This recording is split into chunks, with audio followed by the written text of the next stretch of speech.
Universitas Qamar Huda Badruddin Bagus. Saya Novi Citra Amelia dengan NIM 142012390. Sekarang saya sedang berada di Desa Lene. Di sini saya akan menyelesaikan tugas akhir saya, yaitu keperawatan keluarga dengan mengedukasi terkait perawatan kaki diabetes mellitus. Ikuti keseruan saya. Bye bye.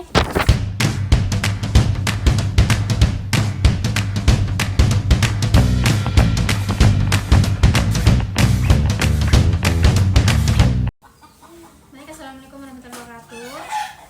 Pak Putian kan kemarin sudah sini untuk melakukan data bahasanya.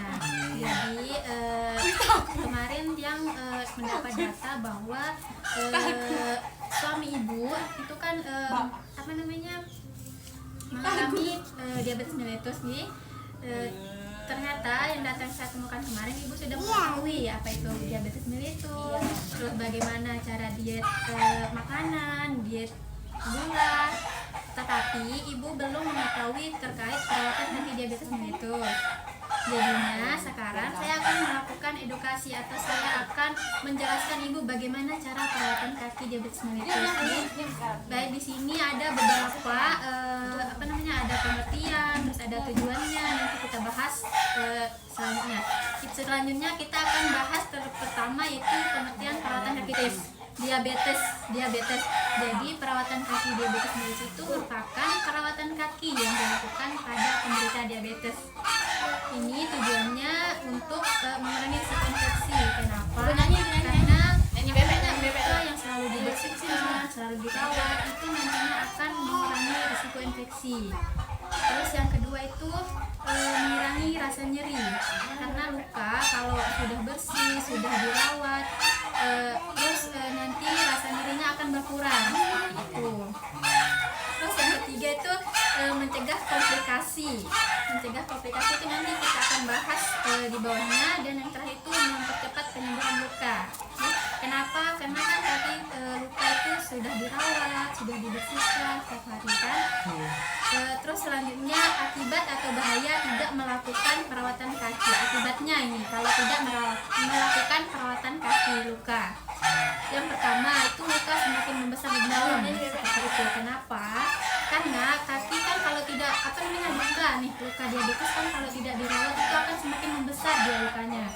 Karena kenapa? Karena kalau tidak dirawat maka kemungkinan nanti atau bakteri-bakterinya itu akan masuk ke dalam luka tersebut. Itulah yang menyebabkan luka semakin membesar. Terus yang kedua, terjadinya infeksi. Seperti yang saya katakan tadi, kalau luka tidak dibersihkan, luka tidak dirawat, maka itu nantinya akan menyebabkan infeksi seperti ada kemerahan, ada pembekakan, dan yang lain sebagainya. Seperti itu. Terus yang ketiga itu proses penyembuhan luka menjadi lama.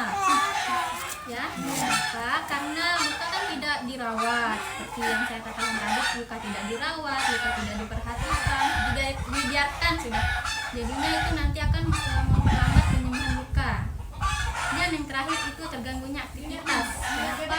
Karena luka kalau tidak dirawat itu pasti akan terasa nyeri, sakit. Terus itulah nanti yang akan menyebabkan terganggunya aktivitas. Sekarang kita akan membahas cara perawatan luka.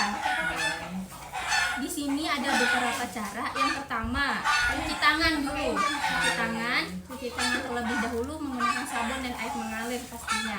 Itu untuk untuk membersihkan kuman-kuman pada tangan kita.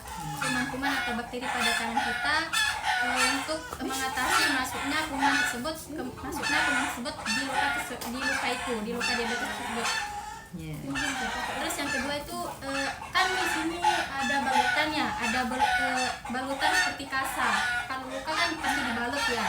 Kalau luka pasti dibalut, terus itu nanti dibuka, lalu dibersihkan menggunakan kasa dan larutan NaCl. Tahu larutan NaCl itu? Larutan NaCl itu air infus. Air infus. Kenapa dia menggunakan itu? Karena larutan NaCl itu baik digunakan pada luka karena itu steril dan tidak merusak jaringan baru. Jaringan baru itu kulit yang baru seperti yang akan menutup luka. Dan yang ketiga bersihkan dia dari satu arah. Bersihkan luka itu dari satu arah. Contoh, misalkan kita pakai ini kita beri contoh, kan ini kasa ya, kasa yang sudah dibasahkan dengan air infus biasanya, yang dibasahkan dengan air infus. Contoh di sini ada luka, misalnya di sini ada luka, kita bersihkan dari dalam keluar seperti ini. Contoh seperti ini luka di tengah. Kenapa kita dari dalam keluar?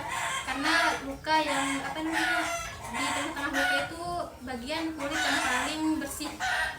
Terus seperti ini, dari dalam keluar. Kenapa dari dalam keluar? Karena kalau dari luar ke dalam, luka kuman-kuman atau bakteri-bakteri yang di luar nanti itu akan masuk ke dalam kalau kita melakukan dari luar ke dalam.